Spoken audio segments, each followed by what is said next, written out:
Salut à toi, bienvenue dans cette vidéo dans laquelle on va travailler sur le calcul littéral appliqué à deux exercices avec des programmes. Donc programme Scratch pour cet exercice et programme de type ce que tu trouves dans les exos de brevet pour ce deuxième exercice. Ça, c'est un exercice du brevet 2025 avec des programmes. Donc on va faire les deux exercices dans cette vidéo. Accroche-toi bien. Comme d'habitude, mets la vidéo sur pause, fais les exercices par toi-même et ensuite corrige-toi avec ma correction pour vérifier que tu as compris le raisonnement et que tu as les points. C'est parti, let's go avec l'exercice donc de Scratch. On a deux programmes, programme 1, programme 2. On a deux scripts, donc qui sont les scripts correspondants. Le premier script correspond au programme 1, le deuxième script correspond au programme numéro 2 et on te demande de compléter chacun de ces scripts. Alors ce que je vais faire, c'est que je vais me mettre sur une autre page avec chacun des deux scripts pour y voir un peu plus clair. Donc c'est parti, hop, hop, hop, voilà. Donc le programme 1 et le script à côté, voilà.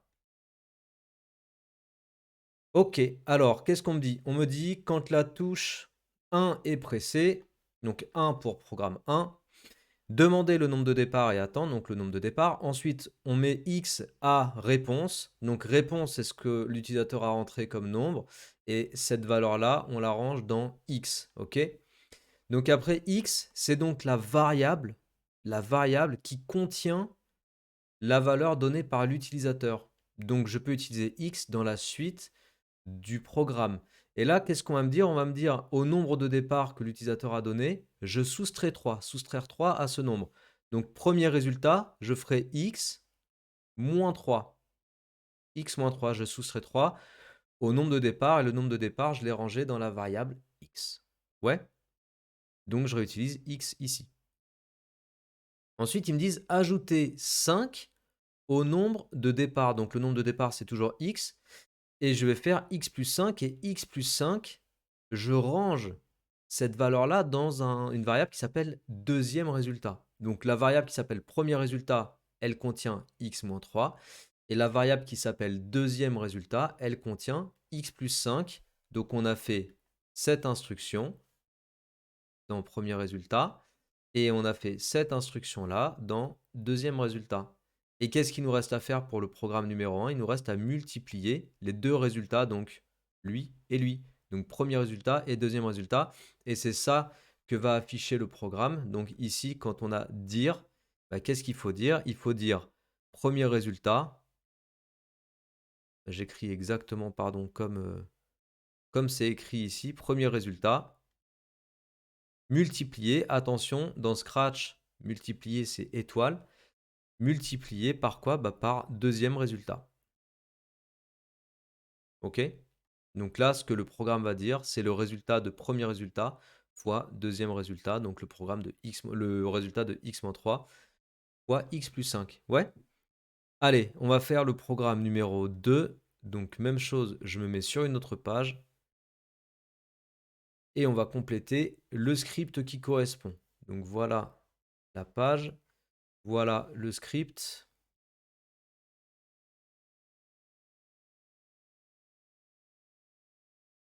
OK. Choisir un nombre, donc le nombre de départ, on le range dans X. Et après, ils me disent calculer son carré. Donc, comment je fais pour calculer le carré d'un nombre? Bah, je fais X multiplié, il y a une étoile, multiplié par X. Ensuite, ajouter le double du nombre de départ. Donc, le double du nombre de départ, c'est 2 fois X. Et là, effectivement, je fais plus 2 fois X. Et retrancher 15, moins 15. Donc, il y a un petit moins qui est ici, moins 15. Et le programme numéro 2 va dire le résultat de x fois x plus 2 fois x moins 15. L'enchaînement opératoire. On a fait la question 1, on a complété chacun des deux scripts. Tester ces deux programmes avec 4 comme nombre de départ, puis avec moins 7, que peut-on conjecturer? Donc programme numéro 1, je suis sur la question 2. Programme 1, hop, je pars de 4. Donc je choisis 4. Je fais 4 moins 3, ça me donne 1. Je fais 4 plus 5, ça me donne 9. Et ensuite, je fais 1 fois 9, ça me donne 9. Je pars de moins 7. Je fais moins 7 moins 3, ça me donne moins 10. Je fais moins 7 plus 5, ça me donne moins 2. Je fais moins 10 fois moins 2, ça me donne 20. Là, j'ai testé le programme numéro 1. Ensuite, je vais tester le programme numéro 2.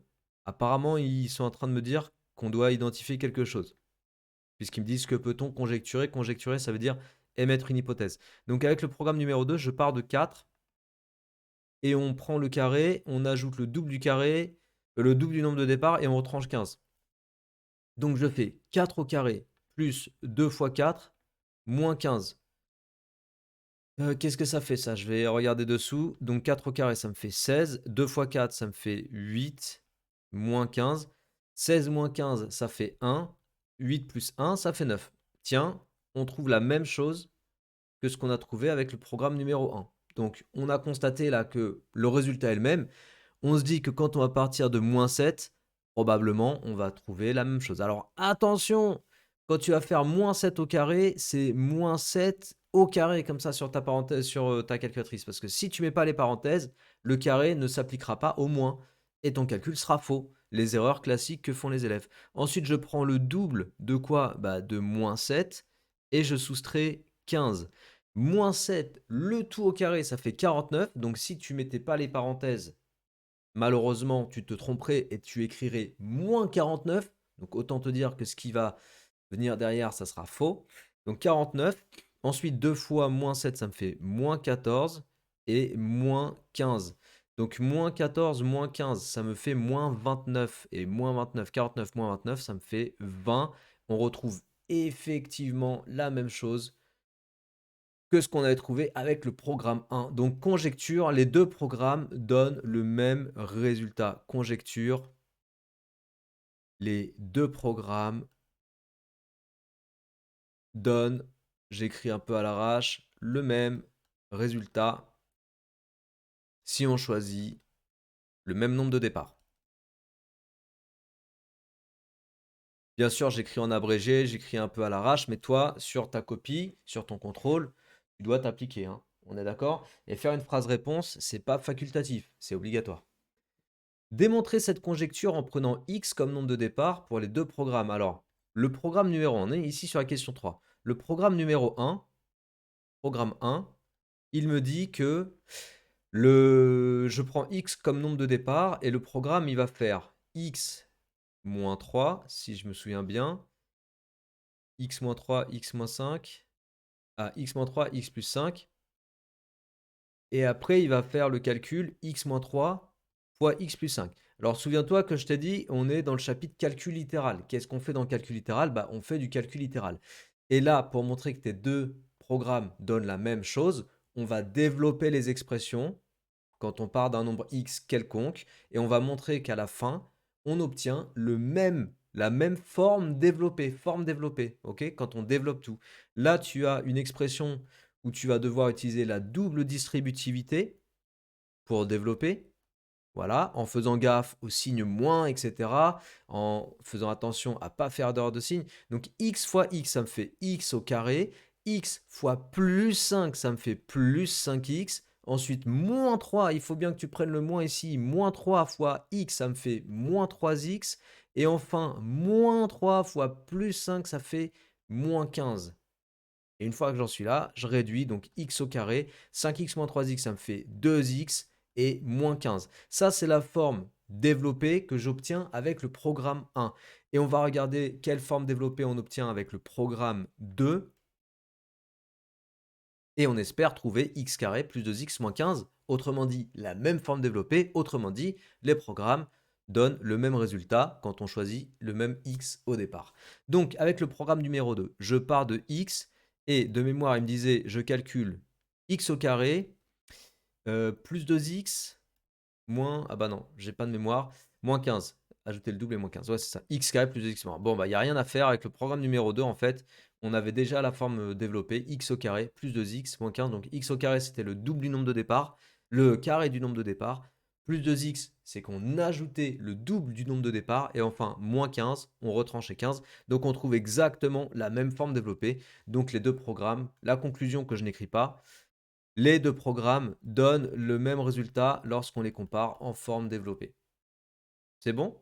Allez, on va passer sur l'autre exercice qui, comme je te l'ai dit, est un exercice de brevet.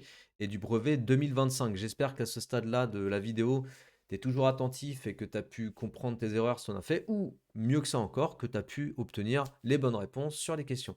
Donc, on s'attaque à l'exercice qui est ici. Évidemment, si cette vidéo te plaît, si tu trouves cette vidéo utile et son contenu utile, je t'invite à t'abonner à cette chaîne, qui est une petite chaîne, mais qui peut grandir encore largement. Donc voilà, n'hésite pas à t'abonner, partager autour de toi, diffuser, envoyer cette vidéo à tes collègues qui vont réviser ou tes camarades qui vont réviser aussi sur le calcul littéral et qui aimeraient avoir la meilleure note possible à l'éval ou au brevet blanc ou carrément au brevet. Donc exercice 3, on considère les deux programmes de calcul suivants. Programme A, choisir un nombre, multiplier par 3, ajouter 15, diviser par 3, soustraire le nombre. Programme B, choisir un nombre, soustraire 1, soustraire 6, multiplier les deux résultats, ajouter 5. Montrer que lorsque le nombre choisi est 4, le résultat obtenu avec le programme A est 5. Donc programme A, hop, j'écris à chaque fois le programme que j'utilise. Programme A, tac tac. On part, le nombre choisi est 4, donc je fais un point, j'écris 4. Je multiplie par 3, donc je fais 4 fois 3, j'obtiens 12. J'ajoute 15, donc je fais 12 plus 15. Évidemment, j'ajoute 15 au résultat qui précède. Donc je fais 12 plus 15, ça me fait 27. Je divise par 3. Je fais 27 divisé par 3, ça me fait 9. Il faut que tu sois agile sur tes tables. Et je soustrais le nombre de départ. Donc je prends 9 et je soustrais 4, le nombre de départ. Donc 9 moins 4, 5. On a obtenu 5, c'est effectivement ce qu'il fallait trouver. Montrer que lorsque le nombre choisi est moins 2, le résultat obtenu avec le programme A est 5. Donc quand on choisit moins 2, je fais moins 2 fois 3, ça me fait moins 6, attention. Ensuite, je fais moins 6 plus 15, ça me fait 9. Ensuite, je fais 9 divisé par 3, ça me fait 3. Et je dois soustraire le nombre de départ. Donc je fais 3 moins 2. Attention, le nombre de départ, c'est moins 2. Donc moins, parce que je soustrais moins 2. Et 3 moins 2, ça fait 5. Voilà. Donc on retrouve encore une fois 5 en partant de moins 2. Justifier que l'affirmation suivante est vraie, le programme A donne toujours le même résultat. Alors comment je fais ici? Pour justifier, il n'y a pas 10 000 solutions. On part de x, un nombre quelconque. Donc je pars de x, et c'est là qu'on fait du calcul littéral. Je pars de x et je multiplie par 3. Donc je vais avoir x fois 3, autrement dit 3x. Ensuite, j'ajoute 15. Donc à 3x, j'ajoute 15. Bon bah 3x plus 15, il n'y a rien à transformer. J'ai déjà une forme développée. Ensuite, je divise par 3. Alors diviser par 3, ça revient à multiplier par un tiers. Divisé par 3, quand j'écris par exemple 27 divisé par 3, c'est la même chose que d'écrire 27 sur 3, ce qui est exactement la même chose que d'écrire 27 fois un tiers. Donc divisé par 3, tu peux certes l'écrire comme ça, mais le plus simple dans notre cas de figure, ce sera de l'écrire soit comme ça, soit comme ça, pour l'instruction suivante. Tu vas vite voir pourquoi. Parce que je prends le résultat précédent et je le multiplie par un tiers. Je mets des parenthèses parce que c'est tout qui est multiplié par un tiers. Que tu peux aussi écrire, puisque la multiplication est commutative, que tu peux écrire comme ça. Et en l'écrivant de cette façon-là, je vais le développer. 1 tiers fois 3x plus 1 tiers fois plus 15, donc fois 15. Et quand je simplifie ça, 1 tiers fois 3x, les 3 ils simplifient, il reste 1x, j'écris x. 1 tiers fois 15, je divise par 3, ici il me reste 1, ici il me reste 5, ça me fait 5. Voilà. Donc en multipliant par 1 tiers, c'est-à-dire en divisant par 3, l'expression devient x plus 5. Et on me demande à la fin de soustraire le nombre de départ. Et le nombre de départ, c'était x. Donc je fais x plus 5 moins x. Et j'obtiens, parce que x moins x fait 0, il me reste 5. Voilà. Est-ce que j'ai bien prouvé qu'en partant de x, un nombre quelconque, j'obtiens toujours 5? Réponse. Vrai. L'affirmation est prouvée. Affirmation prouvée. Voilà, ça c'est pour la question 3 qui est une question assez sympa. Lorsque le nombre choisi est 10, quel résultat obtient-on avec le programme B? Donc le programme B, on va le prendre, on se met sur une autre page et on va partir du nombre 10. Donc c'est parti. Je pars de 10. On me demande de faire deux instructions en parallèle. Je soustrais 1 à 10 et je soustrais 6. Donc, première instruction, 10 moins 1, ça fait 9. Deuxième instruction, 10 moins 6, ça me fait 4. Ensuite, il demande de multiplier les deux résultats obtenus, donc les deux résultats précédents. Je vais faire 9 fois 4, on obtient 36. Et enfin, il me demande d'ajouter 5, donc je fais 36 plus 5, on obtient 41.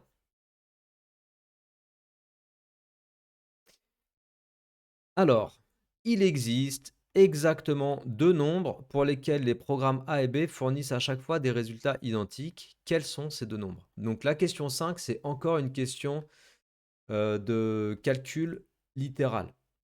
Mais on a dit, là, il ne faut pas être trop le nez dans le guidon. Tu vois, il faut revenir un petit peu à ce qu'on a dit précédemment sur l'exercice. Et sur l'exercice, on a dit précédemment que il existe, le programme A, il nous donne toujours 5. Le programme A, il donne toujours 5. Quel que soit le nombre que tu rentres au départ, le programme A, son résultat, ça sera toujours 5. On l'a prouvé à la question 3. Donc, ça veut dire qu'on cherche deux nombres qui vont, avec le programme B, donner 5 au résultat final. Et si je cherche deux nombres qui me donneront 5 avec le résultat final du programme B, qu'est-ce que je fais? Eh bien, ici, il faut faire à la fois du calcul littéral et à la fois une équation. Donc, je pars du programme B et je dis que je prends un nombre quelconque, x. Je fais mes deux instructions en parallèle, c'est-à-dire je fais x-1 d'une part et x-6 d'autre part. L'instruction suivante, c'est multiplier les deux résultats précédents, donc x-1 fois x-6. Et à la fin, j'ajoute 5, donc x-1 fois x-6 plus 5. Ça, c'est l'expression obtenue avec le programme B quand je pars d'un nombre x quelconque. Et maintenant, qu'est-ce qu'on fait? Eh bien, on fait la chose suivante. On dit que je vais chercher la valeur de x telle que le résultat donné par le programme B soit égal à la même chose que donne le programme A. Et le programme A, qu'est-ce qu'il te donne? Il te donne toujours 5. Donc, je cherche x tel que l'expression donnée par le programme B soit égale à 5. Directement ici, je simplifie par 5, donc je soustrais 5 des deux côtés. Tiens, je vais te le faire avec le détail. Je fais moins 5, donc 5 moins 5, 0. 5 moins 5, 0. Il me reste x moins 1, x moins 6 est égal à 0. Et là, je me retrouve dans une équation à produit nul. Quand un produit de facteurs est nul, ce qui est le cas ici, x-1 fois x-6, c'est x-6 ou x plus 6? C'est x-6. x-1 fois x-6 égale 0, j'ai bien un produit qui est nul, eh bien l'un de ces facteurs est égal à 0. Donc soit x-1 égale 0, soit x-6 égale 0. Et x-1 égale 0, ça m'amène à x égale 1. x-6 égale 0, ça m'amène à x égale 6. Donc les deux nombres qui te donneront 5 comme résultat avec le programme B, c'est x égale 1 et x égale 6.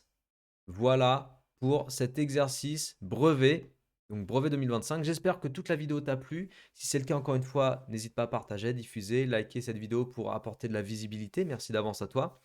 Mais surtout, j'espère que tu as bien mis à chaque fois la vidéo sur pause pour voir les énoncés de chaque exo et pour faire l'exercice par toi-même sur ton cahier avec ta propre écriture. C'est vraiment primordial, très important de faire ça. C'est comme ça que tu vas progresser. Je te laisse ici, je te souhaite bon courage dans tes révisions et je te dis à très bientôt. Ciao!